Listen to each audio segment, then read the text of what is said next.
Hi everybody, it's Tracy's Tuesday Talk. As you can see, I am in our wonderful narthex of the church, and I wanted to kind of show you around and give you a tour of what you can expect if you're coming back in person on September 12th, our welcome back service. We had about 50-50. 50% of you were comfortable coming back, 50% of you were not comfortable coming back, according to the survey that we had online. And so we're going to respect everybody's comfort level. If you are not comfortable coming back, we will continue to be online and live streaming at 10 o'clock on Sunday mornings. But for those of you that are coming back in person, here's what you can expect. So as you come into the front doors here, normally, you're going to be greeted by greeters as usual.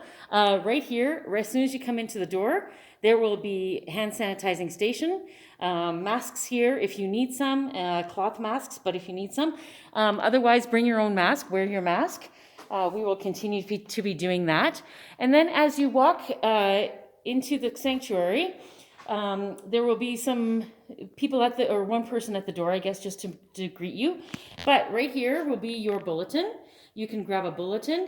On this table as well will be sheets of paper that will say, leave me some space. And so if you need some extra space and you feel more comfortable with some extra space beside you or your family, then you can put the piece of paper on either side of you so that whoever sits next to you gives you a little bit of extra space. So as you walk into the sanctuary, it's going to be so great. Right here by the front door are the prayer slips, and so hand sanitizer again and prayer slips.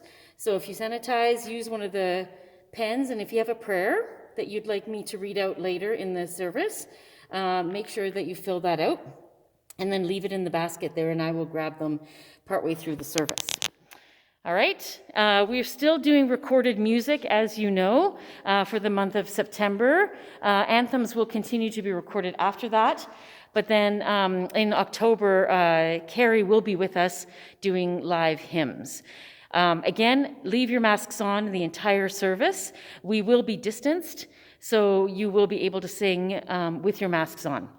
In an offering time, we're still going to be acknowledging our offering, but we're going to ask people to come up and drop their offering or their envelopes or whatever they'd like into these, into the baskets here, into the plates after the service as you're leaving the service.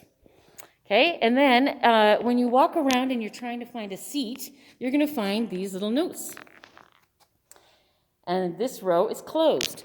And so we're going to have people spread out.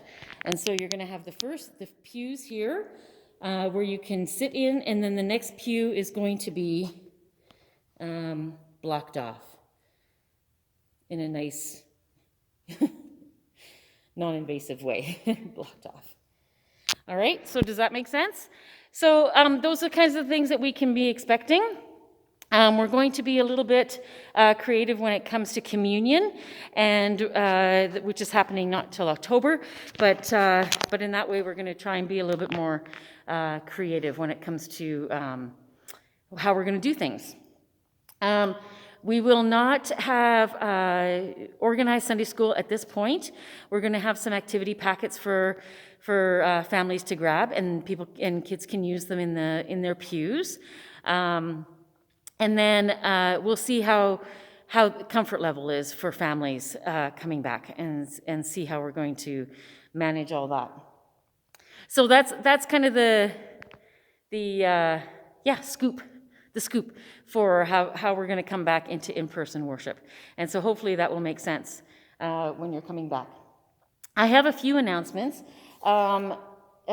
Most of you know Hal and Lynn Tonkin. Their daughter suddenly passed away at the early part of August. Her celebration of life service will be held tomorrow, Wednesday, at 2 o'clock at the Crowfoot, McGinnis and Holloway. You are permitted to come and join us in person if you'd so like to do that. Again, masked, and we're going to ask people to distance. But also, if you're not able to come to the in-person, it will be live streamed. So if you go to McGuinness and Holloway's site and look up the obituary for Sharon Tonkin, at the bottom of the obituary will be the link for the celebration of life. I want to give a huge thanks to Wanda for all of the outside COVID-free, COVID-safe, I should say, outside COVID-safe birthday and anniversary celebrations that she has organized over this last year and a half. That was part of the hospitality team's way to stay connected with folks, and it was absolutely wonderful. So she is ending that for a little while. Hopefully, we won't need to do it again. We're going to try and do some celebrations in the church from now on. But as one person said it, I'm going to give great thanks to Wanda. And one person said it perfectly: you have made many people smile and laugh on their special day. These celebrations helped everyone get through the doldrums of COVID, which is so, so true. So thank you from the bottom of our hearts, Wanda, for all your help on that. Two more things that I just wanted to let you know about. The United in Learning, which is a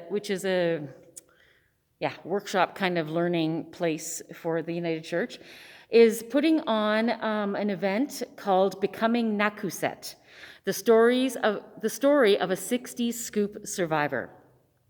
That's happening Wednesday night, tomorrow night, from 7 to 8:30. We're going to include a link to that. So Nakuset, well-known Indigenous activist and executive director of the Native Women's Shelter in Montreal, is a Cree from Lac La Ronge, Saskatchewan. As a young child, she was taken from her home in Thompson, Manitoba, and adopted into a Jewish family in Montreal. This 2020 award-winning short film, Becoming Nakuset, is her story. Join us for this virtual event as we hear from this survivor of the 60s scoop who struggled to reclaim her identity. So, following the screening, which is a 12-minute documentary, Tony Snow, who's the Indigenous Minister for Chinook Winds Region, will guide us through a listening circle with both Nakuset and Dan Milner, also a survivor of the 60s scoop agenda.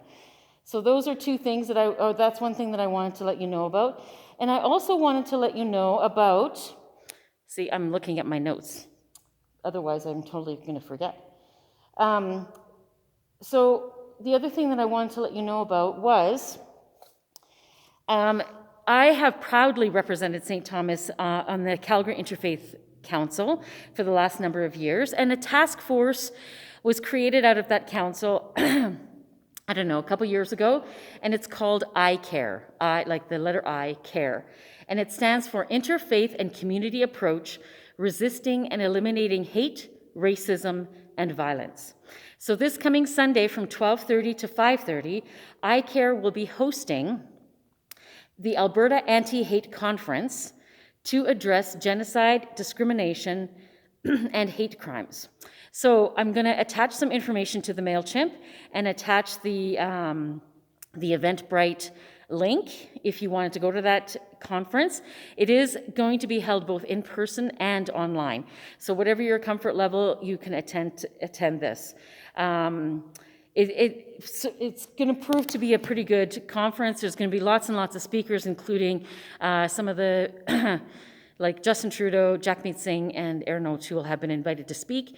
And one of the things that they're hoping out of this conference is to come up with some resolutions around racism and hate and discrimination that the federal government will implement and promise to implement.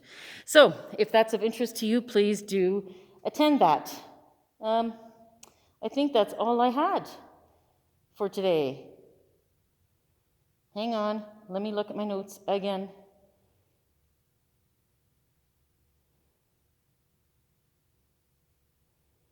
Oh my gosh. See, can you tell I'm dealing with a whole bunch of different things here? All right. Yes, I think that's all I want to tell. All right, so I wish you all a great week and a wonderful leading up to our Welcome Back Sunday. And I hope to see some of you on Sunday the 12th. And those of you that are going to join us by online, I hope to see you online. All right, you guys take care and know that I see you and you are loved. Bye, everybody. Have a great week.